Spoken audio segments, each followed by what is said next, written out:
talks about has some amazing surf luminaries, including Randy Rarick, who's here this evening. And without his help, I would not have had this film and Gidget yesterday. So it takes a village to do this surf film festival. Let's give Gina a big hand. Gina's the one that took the film. And she called me up and she said, "Can you help me get a couple films?" I said, "Sure, we can help you out." And I recommended the Gidget film. I recommended Going Vertical. We got the Eddie film for her. But Bob wanted to say a few words about the production of the film. Max is here. Max introduced me to Robert Raymond at the Pass. You remember the Pass in Byron Bay?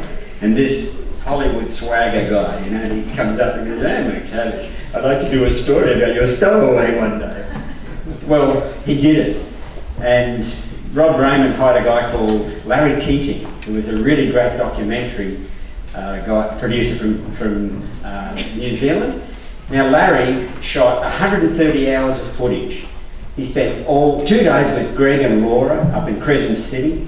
He spent an entire day, Randy put together a day with George Downing, an entire day with George, pulling out Peppy and Pinky and all the old boys. And you know what? There's about 10 seconds of it in the film.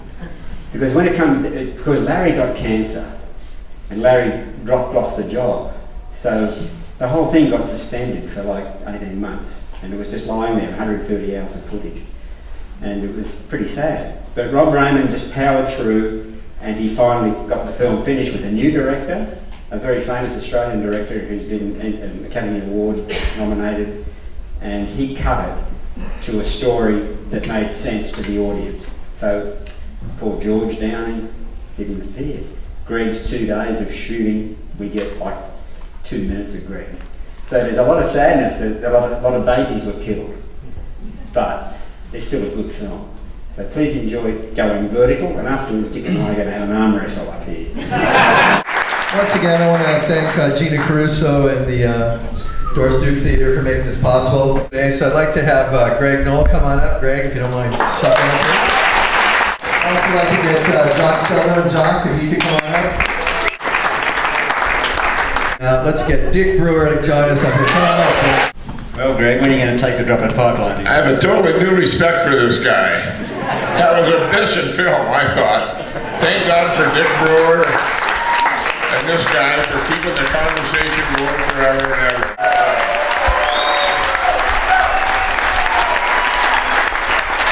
I never thought I'd see that happen. Dick and I have had our little share of disagreements over the years. Aside from all the bullshit about who did this and who did that, one thing we ought to probably all remember is the sport of surfing goes back to the ancient Hawaiians, and thank them for the gift of surfing to the world. Thank you very much. I think I was a bit egotistical in the movie. Just a little. What I think it was, Dick, was frustration. You know, you hadn't had a chance to say your bits, and then when you finally got the camera, you just let it fly. See, Jock here. Jock was I think he was the best surfer in maybe the world. I think mostly it was because of the equipment. Bob, thank you for the compliment though, but what I gotta say is the guys that came out to the North Shore in the 50s, that Buffalo and Henry Priest showed hospitality for, these guys, the pioneers that took me under their wing, like Dick, and gave me the equipment, showed me the place to line up, that made it easy. That and you guys coming over going, hey, funky. No, I thought Matt was the greatest surfer in the world at the time, but no, I think Jock was just a little better. When we brought our boards down there in 1956 and we got off the plane, they put them on the back of the flatbed, you know, the Malibu style, they weren't short boards, but they were just, you know, the regular Malibu style board. They'd never seen these boards before. And the hot shit guy from Surfer came up and he jumped up on the back of the flatbed and he looked at him, looked down one rail, looked down the other rail, spit on the ground and said, "2 bob for the works." But they changed their tune after they saw those boards working, and I appreciate what they did with those boards, taking it forward and doing what Dick Brewer and Bob McTavish have done, and God knows what it's going to be like in another 100 years. What was going on with those old dogs, you know? Look what it's come to now, so who knows? You know, in Australia, it's not folklore, it's written history. That when Greg and Tom Zahn and Mike Bright, 86, like Mexican up there, you were there. Anyone else witness that event? Anyone? Well, it changed surfing forever in Australia. First time when they came to Avalon, in they 56. went out on their boards, when they went in front of the rocks, and everybody, Australian, was going, these guys are mad, they're going to go on the rocks. Yeah. And when the guy went down the wave and went across the wave, everybody just went, oh, this is what's about. This and then everybody wanted to board. Where do you get them? What you got to realize, and you'll see it down at the surf auction, we had the wood boards, the planks, then the hollow boards, and then we finally got to the balsa boards. And there's guys like Joe Quigg. Joe Quigg made the first short board back in the early 50s and introduced the Malibu chip type of board. So Joe Quigg made it possible for Greg then to design boards that they took to Australia in 1956. And of course, you know, it's a history after that. As Greg said, it changed everything. So what you got to realize is surfing keeps moving forward. These different eras and the people that made this possible. And for those of you that are going to come down to the auction, that's what's so neat about it. You're going to see boards that Greg designed. Greg's 1956 paddle board that he took on that trip is at the auction. Can you believe that? And we've got Bob's boards that he designed. You saw Bob Cooper talking about when he went to California. The first board that Bob shaped in the Yater factories there. And Dick, of course, we've got a pipeliner there that Dick made. Dick Brewer guns, Surfboards Hawaii guns. I mean, it's amazing what these guys have done. So I want to thank all you guys for making it possible for where we're at today. Randy, you make it possible. Some questions so these guys can answer it for you. So let's get a question from somebody out there. Exactly what I was adhering to. We went all those different changes as we went through the 40s into the 50s. As I said, Quigg, once again, he's the first guy that used foam. Quigg went to work with Simmons.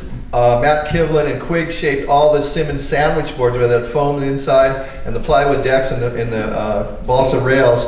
So Bob Simmons helped design that, and out of the Simmons came, as I said, Quigg and Kivlin developed the Malibu chip, which is what Greg took to Australia. In the Buzzy Trent model, Buzzy Trent had a Simmons that he wrote it in California, and he kept telling me, Brewer, concaves.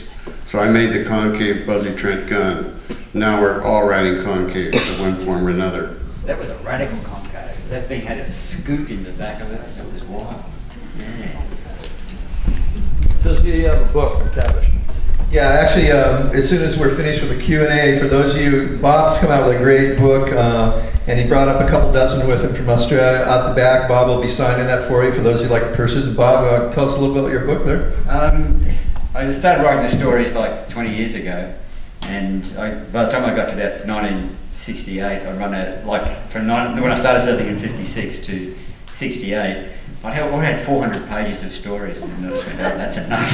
And so I got a friend to print it, and we've sold 10,000 copies in Australia. Wow. And so now this is the first time I brought them to Hawaii. Yeah, so you can get a chance for Bob. And then tomorrow, Greg, and we have Anna Trent Morris here, and we have 8 other authors will be at the auction, and it costs nothing to get in there. You come in and they all have books, and Greg's going to have the art of a surfboard, and your other ones with you. And so come down to the auction tomorrow from 12 noon to 4. There'll be other 10 authors on offer there signing along, and Bob will be down there as well. I want to ask Dick Brewer a question. If you hadn't got into surfing then, what would you have designed in an aircraft, Dick? You know, my model airplane said under camber wings. I was totally into concave wings, symmetrical airfoils when I was 16 years old, and those airplanes would still be competitive to this day in model airplane design. Let's call Boeing tomorrow.